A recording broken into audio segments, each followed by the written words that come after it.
सुंदर समय के लिए परमेश्वर का धन्यवाद जो आज यीशु ने मुझे और आपको दिया है कि मैं और आप परमेश्वर की आवाज़ को सुन सकें, परमेश्वर के वचन से अनुग्रह को पा सकें और इस संसार में जीने की ताकत परमेश्वर हमें दे कि मैं और आप वचन के अनुसार चल सकें। इसलिए आज का सुंदर समय परमेश्वर में दिया, प्रभु का धन्यवाद हो। आज जिस विषय पे आज मैं आपके सामने प्रभु का वचन लेकर आया हूँ वो बहुत ही एक कॉमन इश्यू है जिसे दुनिया का हर व्यक्ति, हर समाज, हर धर्म के लोग फेस कर रहे हैं। वो है तलाक का इश्यू। तलाक जो है यानी डिवोर्स। जब यीशु मसीह संसार में था उस समय पहली शताब्दी के लोगों के बीच में भी एक तलाक बहुत बड़ा इश्यू था। डिवोर्स एक बहुत बड़ा इश्यू था जिसको यीशु मसीह समझाने का प्रयास कर रहे हैं। और आपको जानना बहुत जरूरी है कि यीशु मसीह जब वो पर्वत पर थे और पहाड़ी उपदेश दे रहे थे, उसमें से एक उपदेश जो उसने दिया था मत्ती रचित सुसमाचार 5, 6 और 7वां अध्याय में, वो जो एक इश्यू था जिसको यीशु ने डील किया था वो था तलाक। तलाक अभी बहुत ही ज्यादा होता जा रहा है और आजकल शादियां कॉन्ट्रैक्ट बेस पे बन रहे हैं। आप जानते हैं बड़े बड़े शहरों में, छोटे मोटे जगहों में भी शादियां जो हो रही है, शादी ब्याह जो हो रहे हैं, वे एक प्रकार के कॉन्ट्रैक्ट बेस पे हो रहे हैं। यानी एक समय सीमा के अंदर में शादियां हो रही है और समय सीमा के अंदर में शादियां कट भी हो जा रही है, समाप्ति हो जा रही है। इसे एक बहुत बड़ा इश्यू है। ये आज का इश्यू नहीं है, ये आज की समस्या नहीं है। हर युग में इस टाइप की समस्या हर पीढ़ी में बनती चली आ रही है। God hates divorce. परमेश्वर तलाक से या पत्नी त्याग से घृणा करता है। कई सारे तलाक जो होते हैं क्रिश्चियन कम्युनिटी के अंदर में, यानी मसीह लोगों के अंदर में, कलीसियाओं के अंदर में तलाक हो रहे हैं। ये बहुत ही दुखदाई बात है। अपने स्वार्थ के लिए पति और पत्नी के बीच में डिवोर्स हो रहा है, तलाक हो रहा है। आप कई चर्चेस में जाके देखेंगे कई सारे लोग, नंबर में, गिनती में सैकड़ों लोगों के बीच में, पति और पत्नी के बीच में तलाक हो चुका है और वो किसी और के साथ शादीशुदा जिंदगी गुजार रहे हैं। And they are the part of the church और उनके ऊपर में कोई एक्शन भी नहीं हो रहा है। बहुत दुख की बात है। मत्ती रचित सुसमाचार उसका 5वां अध्याय 31 और 32 पद में तलाक के बारे में लिखा गया है। यह भी कहा गया था कि जो कोई अपनी पत्नी को त्याग दे तो उसे त्याग पत्र दे, परंतु मैं तुमसे यह कहता हूं कि जो कोई अपनी पत्नी को व्यभिचार के सिवा किसी और कारण से छोड़ दे तो वो उससे व्यभिचार करवाता है, और जो कोई उस त्यागी हुई स्त्री से ब्याह करता है वो भी व्यभिचार करता है। 27 पद से लेकर 30 पद तक हमने लास्ट संडे में देखा व्यभिचार क्या होता है। और व्यभिचार और तलाक दोनों साथ साथ मूवमेंट करते हैं। कई सारे तलाक होते हैं व्यभिचार के पाप के कारण में। जब पति और पत्नी के बीच में विश्वासयोग्यता खत्म हो जाती है या विश्वासघात कोई एक व्यक्ति कर लेता है जीवन साथी में से, वो आगे जाकर तलाक का रूप ले लेता है। ये जो पाठ है यहाँ पे अगर आप देखेंगे 31 पद में जिस प्रकार लिखा गया है कि ऐसा तुमने सुना था और ऐसा कहा गया था कि कोई अपनी पत्नी को त्याग दे तो उसे त्याग पत्र दे, सर्टिफिकेट ऑफ डिवोर्स। आप जानते हैं कि जब शादी हो जाती है तब शादी का एक सर्टिफिकेट इश्यू होता है गवर्नमेंट की तरफ से, या जिस क्षेत्र में शादी होती है अगर वो पास्टर गवर्नमेंट ऑथोराइज है तो वो सर्टिफिकेट इश्यू करता है और वो सर्टिफिकेट गवर्नमेंट रजिस्टर्ड होता है। और आजकल सरकार ने इस कानून को सख्त बना दिया है कि कोई भी धर्म, कोई भी समाज में जब शादियां होती है तो उसको गवर्नमेंट में रजिस्टर्ड करवाना है, क्योंकि उसको एक सर्टिफिकेट मिलता है। पर जब दोनों के बीच में तलाक हो जाता है तो तलाक होने के बाद भी एक प्रकार से सर्टिफिकेट इश्यू होता है कि अब दोनों आपस में फिर से पति पत्नी नहीं कहलाएंगे। और जब मैटर कोर्ट में जाएगा या जहां भी जाए वहां पे जो फाइनल डिसीजन आता है तब उसके बाद ये डिवोर्स यानी ये जो तलाक की प्रक्रिया है वहां समाप्त हो जाती है। अगर आप पढ़ेंगे मत्ती रचित सुसमाचार में उसका 19वां अध्याय में, जो फरीसी लोग थे, देखिए वहां पे यीशु के पास आते हैं और पद 3 से आगे में लिखता था, फरीसी उसकी परीक्षा करने के लिए उसके पास आकर कहने लगे, क्या हर एक कारण से अपनी पत्नी को त्यागना उचित है? यीशु ने उत्तर दिया, क्या तुमने नहीं पढ़ा, जिसने उन्हें बनाया उसने आराम से नर और नारी बनाकर कहा कि इस कारण मनुष्य अपने माता पिता से अलग होकर अपनी पत्नी के साथ रहेगा और वे दोनों एक तन होंगे। सो वे अब दो नहीं परंतु एक तन है, इसलिए जिसे परमेश्वर ने जोड़ा है उसे मनुष्य अलग न करें।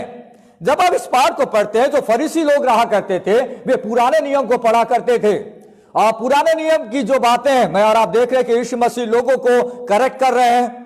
पहले दिन मैंने आपको समझाया कि हत्या करने का मतलब क्या है, फिर मैंने आपको समझाया व्यभिचार का मतलब क्या होता है, आज मैं आपको समझा रहा हूं तलाक का मतलब क्या होता है। पुराने नियम में मूसा की व्यवस्था में सारी बातें लिखी गई है और उस व्यवस्था को जो फरीसी लोग थे, उस समय के जो एडवोकेट थे, आज की भाषा में मैं आपको समझाऊं कि कोई भी एडवोकेट एक कानून को आधार मानकर आगे बढ़ता है, तो परमेश्वर का जो वचन था फरीसियों के लिए, जैसे आज के समय में आज के जो एडवोकेट हैं, जो वकील होते हैं, उनके लिए कानून उनके लिए बहुत बड़ा मायने रखता है, उसी प्रकार जो फरीसी लोग थे, जो टीचर्स थे, जो व्यवस्था के गुरु थे, वे एक प्रकार के एडवोकेट थे पहली शताब्दी में। इसलिए वे लोगों को समझाया करते थे, जो भी मैटर होता था तो कानून के तहत वे लोगों को हल किया करते थे। यहां पे यीशु मसीह लोगों को सिखा रहे हैं व्यभिचार न करना। तो कई सारे फरीसी यीशु के पास आए और उन्होंने यीशु से प्रश्न पूछा और उन्होंने यीशु से प्रश्न ये पूछा, जैसे मैंने आपको देखा 19वां अध्याय में वे यीशु को की परीक्षा करना चाह रहे थे और उन्होंने पूछा, क्या हर एक कारण से अपनी पत्नी को त्यागना उचित है? पहली जो शताब्दी थी वहां पे कई प्रकार के ग्रुप भी हुआ करते थे, उसमें दो बड़े ग्रुप थे। बाइबल के जानकार बताते हैं, इतिहास के अनुसार दो ग्रुप थे। वे तलाक को लेके दो ग्रुप में अलग अलग विचार थे, अलग अलग उनकी सोच थी। एक जो ग्रुप था शमाई ग्रुप कहा जाता है, क्योंकि जो रब्बी मतलब होता है गुरु, रब्बी हे रब्बी करके यीशु को लोग संबोधित करते, रब्बी का मतलब गुरु होता है। तो शमाई जो गुरु था और जो स्कूल चलाता था और जो वो टीचिंग लोगों को देता था, वो कहता था कि अगर पत्नी व्यभिचार के पाप में पकड़ी जाती है तब उसे तलाक दे देना चाहिए, उसकी तलाक हो जाता है तो गलत बात नहीं है। दूसरा जो एक ग्रुप था, जो गुरु था, जिसको रब्बी हिलेल कहा जाता है, और ये लोग कहा करते थे कि कोई भी चीज होता है पत्नी को, जहां पे पति खुश नहीं रहता है तो पति को तलाक दे देना चाहिए। इतिहास पढ़ते हैं तब हमें पता चलता है कि जो आदमी लोग होते थे, अगर उनको लगता था कि पत्नी खाना बनाते बनाते उसने नाश्ते को जला दिया तो पति तुरंत एक सर्टिफिकेट बनाएगा, उसे देखेगा कि अब मैं तुझे डिवोर्स का सर्टिफिकेट दे रहा हूं, अब तू मेरी पत्नी नहीं। कई बार कोई पत्नी ने सब्जी में ज्यादा नमक डाल दिया और बहुत ही सब्जी नमकीन हो गया तो आदमी को अच्छा नहीं लगा, तो आदमी तुरंत एक सर्टिफिकेट लिखेगा से तुम हमारी पत्नी नहीं रहे। तो आदमी लोग बहुत खुश रहा करते थे। आदमी लोग पहली शताब्दी के बहुत खुश रहते थे, क्योंकि उनके पास जो भी कारण हो, कोई भी कारण हो, वो दे देते पत्नियों को तलाक। यहाँ पे फरीसी लोगों ने यीशु के सामने परीक्षा करने के लिए प्रश्न पूछा था। देखिए कि कोई भी कारण होता है तो क्या पति अपने पत्नी को तलाक दे सकता है? उन्होंने यीशु से पूछा क्या तलाक देना चाहिए? तलाक के बारे में आप क्या बोलते हैं? यीशु मसीह उनसे प्रश्न पूछते हैं उत्तर देकर कि ब्याह के बारे में आप क्या बोलते हैं? फरीसियों को चिंता है तलाक के बारे में, और यीशु मसीह उनसे प्रश्न पूछते हैं कि शादी के बारे में आपकी क्या सोच है, क्योंकि दोनों आपस में इंटरलिंक है। अगर इंसान शादी को सही समझ जाएगा तो तलाक को सही समझ पाएगा। अगर इंसान शादी को क्या होता है उसको नहीं जानता है तो वो तलाक को कभी नहीं समझ पाएगा। इसलिए यहां पे मैं और आप देखते हैं, और ये जो लोग थे पुराने नियम में, ये जो फरीसी लोग थे, वे व्यवस्था विवरण की पुस्तक 24वां अध्याय को पढ़ा करते थे। व्यवस्था विवरण की पुस्तक उसका 24वां अध्याय, देखिए एक बार हम पढ़ते हैं व्यवस्था विवरण उसका 24वां अध्याय 1 पद से लेकर 4 पद का जिक्र यहाँ पे किया गया है। व्यवस्था विवरण उसका 24वां अध्याय, उसमें लिखता है, यदि कोई पुरुष किसी स्त्री को ब्याह ले और उसके बाद उसमें कुछ लज्जा की बात पाकर उसे अप्रसन्न हो। ये नियम बने थे ओल्ड टेस्टामेंट में, पुराने नियम में। कोई किसी से शादी कर लेता है और उसके बाद पुरुष देखता है कि कुछ लज्जाजनक बात उसके औरत में पाई गई है, तो वो उसके लिए त्याग पत्र लिखेगा, यानी डिवोर्स सर्टिफिकेट। त्याग पत्र लिखकर उसके हाथ में देकर उसको अपने घर से निकाल देता है। तब वो औरत आगे जाके पद 2 में लिखता है, और जब वो उसके घर से निकल जाए तो वो दूसरे पुरुष की हो जाती है, क्योंकि उसका पति ने उसे छोड़ दिया। तब वो औरत क्या करेगी? किसी और पुरुष को अपना लेती है।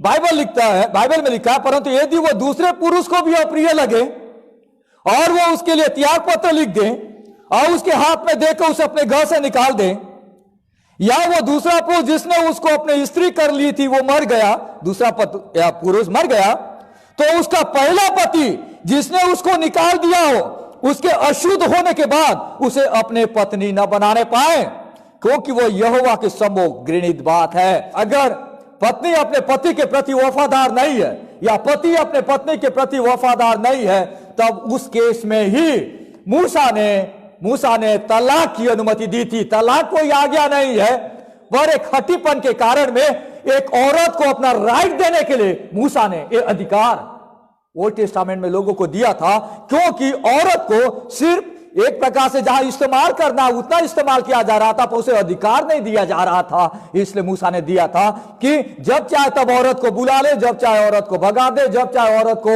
शादी कर ले, जब चाहे औरत को डिवोर्स सर्टिफिकेट दे दे, वो चीज नहीं चलेगा। उसको बचाने के लिए मूसा ने आज्ञा दी थी। तो फरीसी लोगों ने अपनी सुविधा के लिए पहली शताब्दी में लोगों ने इसे कानून कायदे का रूप दे दिया था, जिसके कारण में यह समस्या हो रही है। और यीशु मसीह उस चीज को लोगों को समझा रहे हैं कि क्यों ये बातें उस समय लिखी गई थी और ये बातें क्यों गलत है, क्यों तलाक गलत है, उसको यीशु मसीह समझाने का। जब इंसान शादी करता है तो एक मैरिज कॉवेनेंट बनता है। जब पति और पत्नी के बीच में शादी होती है तो एक शादी की वाचा बनती है। वाचा को तोड़ना यानी परमेश्वर के विरुद्ध में पाप करना है। मैं परमेश्वर के वचन को पढ़ते देखिए कई सारी बातें लिखी गई है, जिसे आप पढ़ सकते हैं। पहला कुरिन्थियों की पत्र उसका 7वां अध्याय 10 और 11 पद में भी पौलुस इस बात को समझा रहा है कि जिनका ब्याह हो गया है, जो ऑलरेडी शादी हो गए हैं, उनको मैं नहीं वरन प्रभु आज्ञा देता है कि पत्नी अपने पति से अलग ना हो। यानी जब एक व्यक्ति शादी हो जाता है और उसके बाद पत्नी अपने पति से अलग ना हो, किसी भी हालत में पत्नी को अपने पति से अलग नहीं होना चाहिए, अलग ना हो।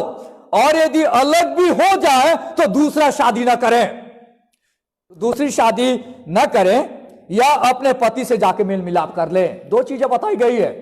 यानी कोई मसीह परिवार में अगर पति और पत्नी के बीच में अनबन हो जाती है और पति कोई व्यभिचार के पाप में फंस गया और उस कारण वह पत्नी हो सकता है अलग हो जाए, तो उसका यह उपाय नहीं है कि पत्नी दूसरी शादी कर ले, पर हो सके तो अपने पति से फिर से मेल मिलाप कर ले, प्रार्थना के साथ कि दोनों फिर से एक यूनियन हो जाएं। उस बात को यहां पे समझा। और बाइबल लिखा है कि न पति अपनी पत्नी को छोड़े, पति अपने पत्नी का डिवोर्स कभी ना करें, तलाक ना करें। बाइबल में इस बात को बहुत अच्छे से समझा गया है, क्योंकि जब आप पढ़ रहे थे मत्ती रचित सुसमाचार 5वां अध्याय तो उसके 31-32 में वहां पे लिखता है कि जो डिवोर्स देता है, यानी जो त्याग प्रमाण पत्र देता है कि हमारी शादी यहां से कट हो जाती है, वो पत्नी को व्यभिचार के पाप में ढकेलता है। और जो कोई उस त्यागी हुई से ब्याह करता है वो भी व्यभिचार कर रहा है, उसे भी व्यभिचार। दुनिया में सिर्फ बाइबल ही एक ऐसी पुस्तक है जो व्यभिचार और तलाक को इतना सीरियसली समझाती है।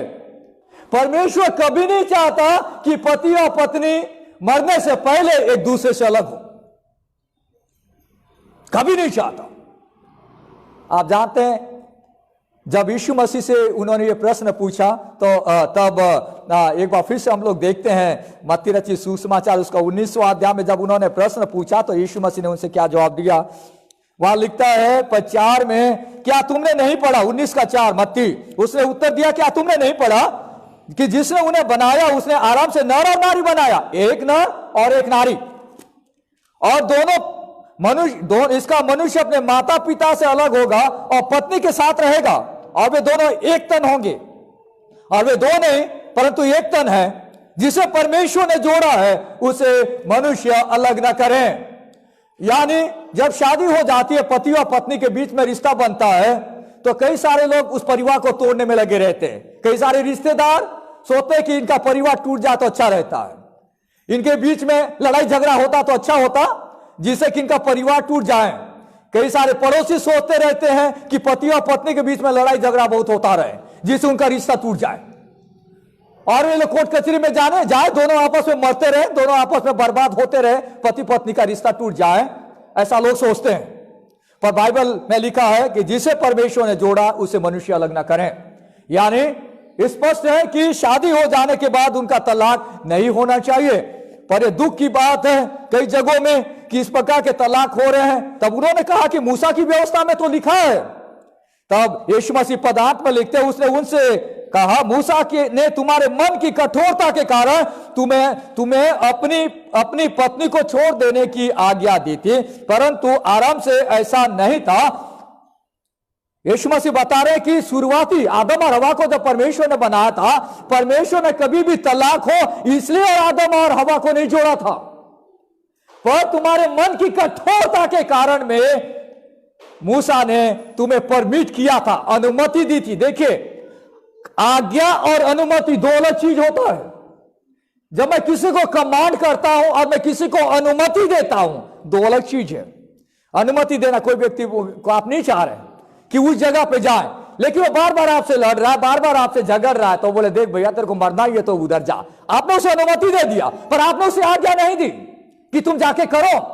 मैं किसी व्यक्ति को काउंसलिंग करूं, उसे समझाऊं, भैया तुम बेविचार का पाप मत करना, पर सामने वाला ये सोच के बैठा रहे कि उसे करना ही है, तो उसके लिए कोई कुछ नहीं कर सकता। ये उसकी मन का, पाप का हठीपन है जहां वो मरेगा। परंतु आराम से ऐसा नहीं था। आप जानते हैं, ये कोई ऑल्टरनेटिव वाला नहीं है कि ये सामान बिगड़ गया तो दूसरा ले ले। शादीशुदा जिंदगी परमानेंट मैरिज है। परमेश्वर ने एक पुरुष और एक स्त्री को बनाया था, आदम और हवा को। प्रभु ने यह नहीं सोचा कि आदम और हवा के बीच में अगर कुछ प्रॉब्लम होगा तो एक तो एडिशनल एक और औरत बना के रखा जाए कि अगर कुछ गड़बड़ हो जाएगा तो आदमी इस औरत को ब्याह ले। नहीं, ओरिजिनल प्लान परमेश्वर की ये थी कि एक पुरुष और एक पत्नी के बीच में शादी हो। ये परमेश्वर की ओरिजिनल योजना थी। आजकल आप देखोगे कई बार कोई आदमी किसी और के चक्कर में पड़ गया तो अपनी पत्नी से छुटकारा पाना चाहता तो ले दे के कैसे करके उससे तलाक लेना चाहता है। क्यों? अपने मन की स्वार्थ के कारण में उसने शादी के बॉन्ड को तोड़ दिया। व्यभिचार क्या है? बाइबल बताती है कि अगर पत्नी अपने पति के प्रति वफादार नहीं है और पति अपने पत्नी के प्रति वफादार नहीं है, तब ऐसी अवस्था में डिवोर्स होता है, ऐसी अवस्था में तलाक होता है। पर यीशु मसीह ये नहीं बता रहे हैं कि जब पति और पत्नी के बीच में प्रॉब्लम है व्यभिचार को लेके तो तुरंत दोनों को डिवोर्स दे देना चाहिए। और यीशु मसीह ये भी नहीं बता रहे हैं कि जिसको बिना कारण से डिवोर्स दिया गया उसे तुरंत शादी कर लेनी चाहिए। यीशु मसीह यह बता रहे हैं कि परमेश्वर के वचन के अनुसार डिवोर्स यानी तलाक और रीमैरिज बेस्ट ऑप्शन नहीं है। इसको यीशु मसीह सब, अगर किसी का हो भी जाता है प्रॉब्लम पति और पत्नी के बीच में, वो तुरंत डिवोर्स की बात ना सोचे, तुरंत रीमैरिज यानी दूसरी शादी की बात ना सोचे, क्योंकि कई सारे लोग ऐसा सोचते हैं। वो सही ऑप्शन नहीं है। सही ऑप्शन क्या है? सही ऑप्शन है, अगर ऐसा हो भी जाता है कई परिवारों के बीच में, क्योंकि फॉलन नेचर है, ऐसा हो भी जाता है तो वहां पे रिपेंटेंस चाहिए, वहां पे पश्चाताप चाहिए, वहां पे फॉरगिवनेस चाहिए, पापों की क्षमा करने की भावना, वहां पे काउंसलिंग की जरूरत है, वहां पे रेस्टोरेशन की जरूरत है कि दोनों को आपस में फिर से जोड़ा जाए जिससे उनकी शादी न टूटे। And God can heal and he will heal any marriages in which both spouse are committed to him and willing to follow his word। कोई भी शादीशुदा परिवार जो यीशु पे विश्वास करता है, परमेश्वर इस प्रकार के ब्रोकन रिलेशनशिप को, पति और पत्नी के बीच में अगर प्रॉब्लम है तो उसको जोड़ना चाहता है कि परिवार न टूटे। परमेश्वर ने कभी यह नहीं चाहा कि तलाक को इंसान अपने जीवन में अनुभव करे। इससे परमेश्वर को बहुत दुख लगता है जब और आप अपने मनों को हार्ड कर देते हैं और शादीशुदा जिंदगी की वाचा को तोड़ देते हैं। God never intended divorce to be a part of human experience. It grieves him when we harden our heart and break the covenant he created। परमेश्वर ने जो covenant को बनाया है उसको अगर हम लोग तोड़ देते हैं तो परमेश्वर को बहुत दुख लगता है। ये ग्रीक भाषा के शब्द से आया है और ये जो ग्रीक भाषा में जो इसको कहा जाता है स्क्लेरो कार्डियन कहा जाता है। इसका मतलब क्या होता है मैं आपको समझाऊंगा। जो मेडिकल फील्ड से लोग जुड़े हैं, जो डॉक्टर हैं आप जानते हैं कि जो हमारा जो मेडिकल लाइन होता है उसमें कई सारे शब्द ग्रीक भाषा से इंग्लिश में आया है जिसको हम लोग इस्तेमाल करते हैं। उसमें से एक शब्द है, ये वाला जो शब्द जो आज मैं आपको समझा रहा हूं वो ये है कि ये जो यहाँ पे क्या होता है, हार्डनेस ऑफ हार्ट, यानी या मन को कठोर करना, इसका मतलब क्या होता है। यहाँ पे जो शब्द आया है इसको एक स्क्लेरोस, जो मैंने आपको कहा SKLEROS, स्क्लेरोस यानी हार्डनेस यानी कठोरता। मन जो होता है जिससे हृदय बोलते हैं, इंग्लिश में आप अच्छे से समझते हैं हार्ट। कभी कभी हम लोग बोलते हैं ना, उस आदमी को हॉस्पिटल में ले गए, हार्ट अटैक आया है, हार्ट अटैक आ गया, हार्ट में अटैक आ गया है, हम लोग बोलते हैं, कॉमन इस्तेमाल करते हैं। यहाँ पे हम लोग किसको हृदय की बीमारी है बोलते हैं हम लोग, इसको ना हृदय की बीमारी है, इसलिए ये बार बार डॉक्टर के पास जाते रहता है। तब किसी भी व्यक्ति को जब हृदय की बीमारी होती है तो हॉस्पिटल में कहा जाता है, कौन से डिपार्टमेंट जाता है, उसे कहा जाता है कार्डियोलॉजी डिपार्टमेंट। कार्डियोलॉजी डिपार्टमेंट कहा जाता है जहां हृदय की बीमारी की वहां पे इलाज किया जाता है, और जो डॉक्टर हृदय की बीमारी का इलाज करता है उसे कार्डियोलॉजिस्ट कहा जाता है। हिंदी में हृदय रोग विशेषज्ञ, कार्डियोलॉजी। ये जो शब्द आता है यहीं से आया है। ये जो शब्द की उत्पत्ति हो रही है इसी शब्द से हो रही है जो आज मैं आपको समझा रहा हूं। हम जानते हैं कि जब शादी होती है तो दोनों का पाप का स्वभाव है, इसे ऐसे चीजें होने की संभावना है, पर यीशु मसीह ने ऐसी अवस्था में जब होता है तो महिला को उसका अधिकार को बनाए रखने के लिए कि आदमी जब चाहे उसे डिवोर्स न दे और जब चाहे उसे वापस अपनी पत्नी न बनाए या कोई भी कारण से डिवोर्स न दे, इसलिए उनके अधिकार के लिए परमेश्वर ने ये नियम उन्हें दिया था। और मूसा की व्यवस्था में ये बातें आई थी, पर परमेश्वर कभी भी नहीं चाहता कि डिवोर्स हो या उनके बीच में तलाक हो। मैं आपको बताना चाहता हूं कि परमेश्वर के वचन में शादी और तलाक के बारे में क्या कहा गया है, मैं 3 मिनट में आपको समझाऊंगा।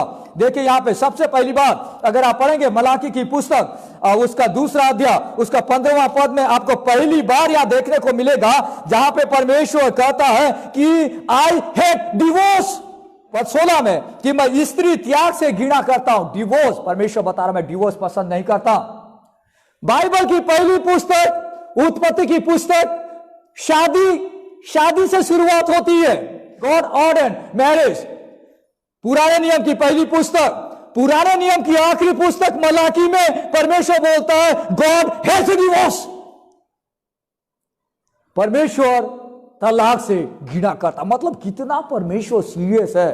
अच्छे मसीह परिवार बनना बहुत बड़ा मुश्किल है, और शैतान कभी नहीं चाहता कि Bible based Christian family churches में पाए जाएं। इससे कोई ना कोई प्रॉब्लम उस परिवार के अंदर में शैतान लाके रख देता है। बहुत दुख की बात है। शैतान परिवार को बिगाड़ना चाहता है, परमेश्वर परिवार को बनाना चाहता है। शैतान परिवार को बिगाड़ना चाहता है, परमेश्वर परिवार को बनाना चाहता है। दूसरी बात आपने देखा मत्ती 19वां अध्याय 4 से 6 में कि किसी भी हालत में यानी तलाक के कारण में शादी कभी नहीं टूटनी चाहिए। दूसरी बड़ी शिक्षा मैं और आप परमेश्वर के वचन में देखते हैं, क्योंकि शादी मैरिज वो परमेश्वर का आइडिया है और ये इंसान का चॉइस नहीं है कि मैं कितने दिन उस औरत के साथ रहूं, कितने दिन उस पुरुष के साथ रहूं। That is not based on the choice, it is God's idea, परमेश्वर का आइडिया है। तीसरी बात, शादी को सबसे ज्यादा आदर की बात मानी जाए, परमेश्वर के वचन में लिखा गया है marriage needs to be highly esteem. Marriage is not contract but it is a covenant. शादी कॉन्ट्रैक्ट नहीं है, हम अग्रीमेंट पे शादी कर रहे हैं, ये कॉवेनेंट है, एक वाचा है पति और पत्नी के बीच में। इससे बहुत जरूरी है। और एक और बात वहां पे लिखी गई है, पद 15 में लिखा, क्या उसने एक ही को नहीं बनाया जबकि और आत्मा उसके पास थी, और एक ही को क्यों बनाया? इससे क्यों परमेश्वर की योग्य संतान चाहता। यानी जब पति और पत्नी दोनों एक रहेंगे तो परमेश्वर को एक अच्छे संतान मिलेंगे उस घर से, उनके बाल बच्चे परमेश्वर के भय मानने वाले बच्चे बनेंगे। इसलिए परमेश्वर ने पति और पत्नी को अधिकार नहीं दिया है कि जिनके कारण में उनके बाल बच्चे बर्बाद हो। आप कई बार देखते हैं पति और पत्नी के कारण बाल बच्चे बर्बाद हो जाते हैं। पति ने पत्नी को छोड़ दिया, अगर उनका बच्चा हो गया तो बेचारा बच्चा किधर जाएगा? ना उसके पास बाप है ना उसके पास माँ है। अगर किसी के पास बाप है तो माँ नहीं है, किसी बच्चे के पास माँ है तो उसके पास उसका बाप नहीं है। माँ और बाप की साया उस बच्चे को नहीं मिलती और बच्चा मेंटली इल हो जाता है, मेंटली डिस्टर्ब हो जाता है। वो बच्चा कई सारे गंदे कामों में, कई सारे बुरे कामों में लिप्त हो जाता है, क्योंकि उसे सिखाने वाला और बताने वाला कोई नहीं। बाइबल में डिवोर्स की कोई जगह नहीं है, बाइबल में एक से ज्यादा पत्नी की कोई जगह नहीं है, एक से ज्यादा पत्नी की भी कोई जगह नहीं है। हमेशा आप देखेंगे इन पदों में, मत्ती 5, 31 और 32 पद में, मत्ती 19, 5 और 6 पद में, मत्ती 19 उसके 10 पद में, वहां पे एक पति और एक पत्नी का जिक्र वहां पर आया। एक पति और दो पत्नियां नहीं। दूसरा कल्चर एक्सेप्ट करता है, समाज एक्सेप्ट करता है, किसी पति के दो पत्नियां हैं, तीन पत्नियां हैं, कोई धर्म एक्सेप्ट होता है, पर क्रिश्चियनिटी में नहीं होता, क्योंकि बाइबल के अनुसार एक मसीह व्यक्ति कभी भी एक से ज्यादा उसका संबंध नहीं हो सकता, और बाइबल के अनुसार वो व्यभिचार का पाप है। जब मैंने प्रचार किया था तुम जगत की ज्योति हो, जगत का स्वाद हो, इसका मतलब यह है कि मैं और आप जो समाज में रहते हैं, मैं और आप जो इस प्रकार की विचारधारा रखते हैं, तो हम कई सारे परिवारों को, टूटने वाले परिवारों को बचा लेते हैं, क्योंकि we have an idea to live in this world. मेरे और आपके पास एक आदर्श नैतिक शिक्षा है, जो मैं और आप समाज के आईने में उस चीज को लोगों को बता सकते हैं। यह बहुत बड़ी चीज है जो परमेश्वर ने इसलिए मुझे और आपको अलग चुन कर रखा है। इसलिए इस बात को आप ध्यान से रखिए। मैं आपसे रिक्वेस्ट करना चाहता हूं कि कभी भी किसी पति और पत्नी के बीच में झगड़ा होता है, कुछ होता है, तो नेवर प्रमोट डिवोर्स। आप कभी भी उस परिवार के बीच में तलाक को लाकर उस परिवार को तोड़ने का प्रयास मत करें, और नहीं आप एनकरेज करें, अरे तुम्हारे पत्नी के साथ नहीं जम रहा, ठीक ठाक है भैया, छोड़ देना, अरे और भी हैं कई सारी पत्नियां, या और भी कई सारे लोग हैं, छोड़ दो उसको। कई बार बोले सास ससुर बोल दे बच्चे को, छोड़ दो उस पत्नी को, दूसरे को रख ले, आए हमारी और भी हैं, दूसरे आए, कोई और कोई सलाह दे, कोई दोस्त या सलाह दे। नेवर, कभी नहीं, कभी नहीं, कभी नहीं, कभी भी नहीं, क्योंकि परमेश्वर ने दोनों को एक बनाया है। Divorce is not God's idea, divorce is not God's plan, but marriage is God's plan and God's idea. Sinful humanity demanded it. मूसा के समय में जो पापी लोग थे उन्होंने डिमांड किया, पर परमेश्वर का एक आइडिया नहीं था। अगर आप शादीशुदा व्यक्ति है तो आप हमेशा इस बात का ध्यान रखें कि परमेश्वर ने आपको एक बनाया है, आपको जिंदगी भर एक बनकर रहना है, जब तक कि पति या पत्नी में से किसी एक का डेथ नहीं हो जाता। अगर आपकी शादी नहीं हुई है तो आप परमेश्वर की योजना को पहले जानें, समझदारी से अपने लाइफ पार्टनर का चुनाव करें। अगर आप शादीशुदा हैं और आपका पति विश्वासी नहीं है, या आपकी पत्नी विश्वासी नहीं है, तो भी आप तलाक न लें। आप अपने प्रेम से और अपनी प्रार्थनाओं से अपने पति को या अपनी पत्नी को आप जीत ले परमेश्वर के लिए, पर तलाक के विचार अपने दिमाग में आप कभी लेकर न आए।